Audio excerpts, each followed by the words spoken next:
শাওন আপা যে কথাগুলো বলেছেন, লিখেছেন, সিডিআই, জুলাই সিডিআই শুধু মানে এই শব্দটা কোথা থেকে আবিষ্কার হলো, কেন হলো, সেটা আপা আমি জানি না।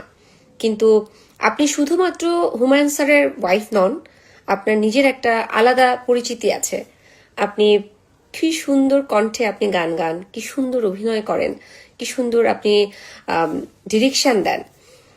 আপনার মায়ের যে পরিবার, সেই পরিবারটা কতটা পরিচালিত, আপনার নিজের আলাদা একটা পরিচয় আছে। আমরা শুধু হুমায়ুন স্যারের ওয়াইফ হিসাবে আপনাকে কিন্তু চিনি না, আপনাকে একজন আর্টিস্ট হিসেবে চিনি, আপনাকে একজন মা হিসেবে চিনি, যিনি কিনা এত সুন্দর দুটি বাচ্চা পৃথিবীতে এনেছেন।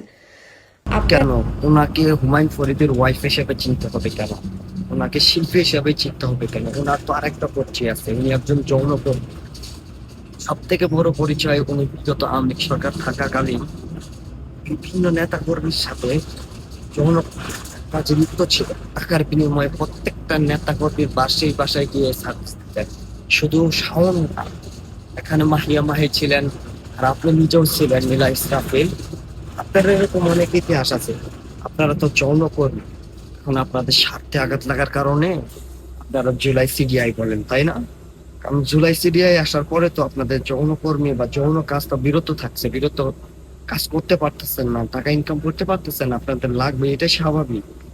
হ্যাঁ, আপনাদের কি মানে ওই জুলাই সিডিআই এর মতো ওইটা আছে? থাকলে একটু জানায়েন তো। আর ওটা যদি থাকে তাহলে বিগত আওয়ামী লীগ সরকার ক্ষমতায় থাকাকালীন তাই সেই সব নেতা কর্মীদের কাছে তাদের নিচে কেমনে শুইছে, এটাই তো আমার প্রশ্ন।